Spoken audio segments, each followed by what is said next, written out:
right, it's 9:02. In case you're joining us now, welcome to Weekend Express. In studio with me is Chebbi, who is the African Union Youth Envoy, and we are just basically looking at her job description. And one of the things that maybe we may have skipped, and it might be important to just understand, is how you got to that position. Because one of the things that, sometimes we sit back and you think, well, she's lucky. Well, I applied.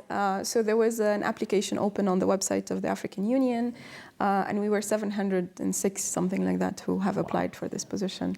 And then there was 2 months rigorous process. So there was a shortlisting, but I think I'm very proud actually of the process because, as you said, many young people think that people are appointed because of, I'm the son of this, I'm the daughter of this, and I just got there because I'm lucky. But I'm very proud of this one because it was transparent. The panel I had an interview with was 14 people, all the African Union departments, the organs, and the regional economic communities. So I meet people today who say, I sit on that panel and I selected you. Right. And so they had a scoring system to follow. And what I have been told later that I scored the top of the list. Fantastic, and congratulations. By the majority, thank you. Yeah. So I think anyone can be the youth envoy, and also there was a lot of the background. Where do you come from? Also, people can judge with that. So if what have you done in your life to be in that position? And I think do not judge yourself on what you do. You can be in civil society, you can be in academia, you can be whatever you are, as long as your mission is clear. Yeah. It's youth advocacy. Whatever you contributed to youth in any field, you can be the youth envoy, because that's what I wake up on every day, and that's what my mindset to in every table. I am here for the interest of young people. It doesn't matter the issue in agriculture, governance, gender. Young people have to have a say. Young people have to decide on things that affect them. That's the advocacy part. So I think after also the commission thought about having a council as well, because an envoy in Africa cannot be everywhere, cannot do everything. And so appointing 9 young people from the different region to be the ears and the eyes on the ground and to connect with young people in the region was also deliberate by the chairperson. Okay, fantastic. Now, you'll agree with me that in Africa, and not just in Africa, I think the youth are a majority world over. But we have a unique, let me call it problem, and I don't know if it's unique, but we have the youth misused by politicians, particularly when it comes to political cycles, and they're used mainly for violence. You are an advocate, or you're an activist, but non-violence. What would you say to the young people in terms of having a voice without necessarily being used by politicians negatively? I actually don't understand, how do we allow ourselves to be used or manipulated for things that will happen for 1 or 2 days and then it's gone? And it's gone. Is the kind of change that we want to have? And yet, sorry to interrupt you, and yet when you look at the conversations that go on online, sometimes they're very intelligent, but something just happens when politics comes into play, and suddenly the youth lose it, or we lose it. Yeah, I think there are many intelligent young people, and I think our generation is one of the better educated generation compared to other generation, because we have more access, even though we have a lot of marginalization. But I think even if we are intelligent, when we lack the methods of how do we want to make change, then we can be subjected to some of this manipulation. And I think we shouldn't allow ourselves, because even if we lack the message, let's go and get the skill to get the message. If I think this is I want to influence, I don't know, a student union in my university, and I want to influence decision making, but I think to be used by a politician, I can get my way, faster. That is not sustainable, because if that individual leaves, then you're done, right? But if you prove your leadership and climb the ladder and consistently advocate, then you will be maybe the person who will take that decision. So I think we need to be, we should not think of today. We are a generation that should think of the next generation right now and think of tomorrow. And I think being manipulated or being recruited to violence is a temporary thing. Right. We should be decisive and bold to say, that's not the future we want. I don't want just like $50 to do this, or $500 to join a violent group and then die as a martyr. Why do I live my youth like that when I would have the possibility? And it's not easy. When you are an activist, is exhausting. When you are unemployed, unemployed, hustling, throughout your youth in a continent that is the richest, and yet you're like hustling every day for your work. It's not easy, but we need to decide and say, it is not easy, but we need to get to the leadership where we will change the reality of our peers. And so I think it's a decision to make, but also the peers who are ambassadors of peace and the people who believe in social justice, nonviolent activism should also work with their peers. Right. We cannot allow our youth to die in the Mediterranean. We cannot allow our youth to go to these spaces where they were promised things that will not happen, and we know it's not going to take anywhere. So it's our responsibility as well. How do we change the mentality? Because you'll find that many would probably want a revolution, and maybe that's not a revolution, but something that benefits me today. Whereas for an activist, you know that deep down, what you're doing today may not necessarily benefit you directly. It could be for the future. Yeah. No, absolutely. And I think the revolution is here. That's where we should start. It's in the mentality, and there is work that we need to be doing as a generation with the help of other generations to change the mentalities.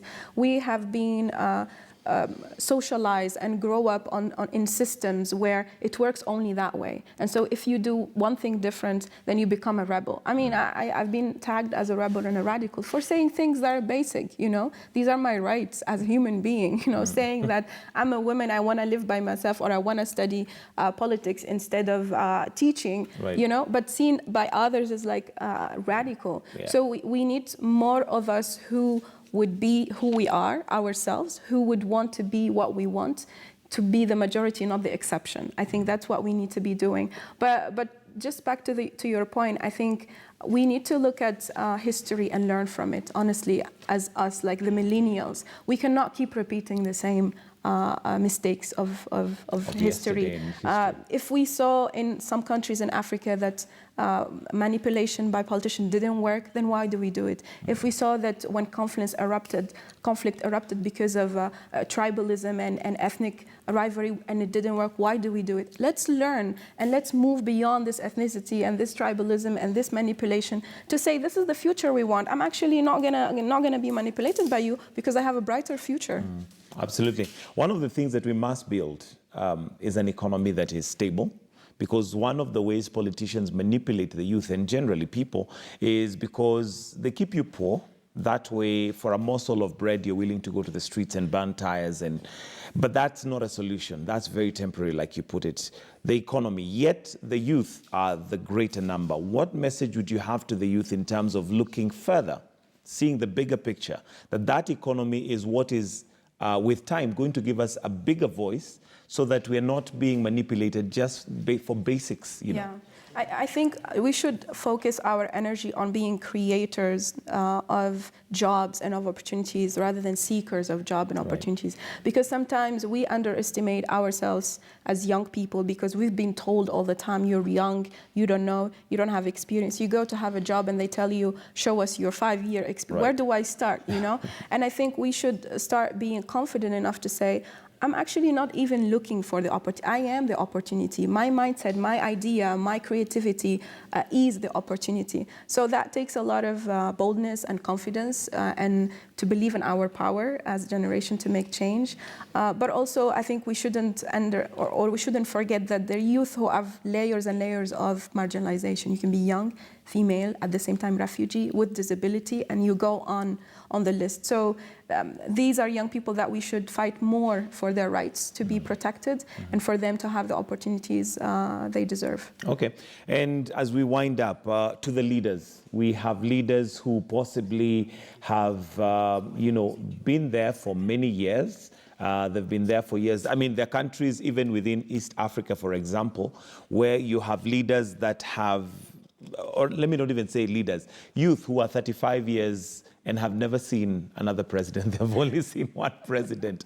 Definitely, that's not creating space for the youth. What would you say to those leaders? Just to get back on the economy part, because it's really important, I think we also need to own the means of production. Right. We talk in the African Union about CFTA, the Continental Free Trade Area. We talk about industrialization. But really, do we own the means of production? And in many of the meetings I have with young people, we try to advocate for agriculture to be cool, for people to go back to where the economy is and drive it. And then on the leaders, I think they should listen. I think that's like a basic exercise of humility to do. They should listen, because we cannot keep ignoring the most youthful population in the world. It's 65% under 30. In some countries, 72% under 30.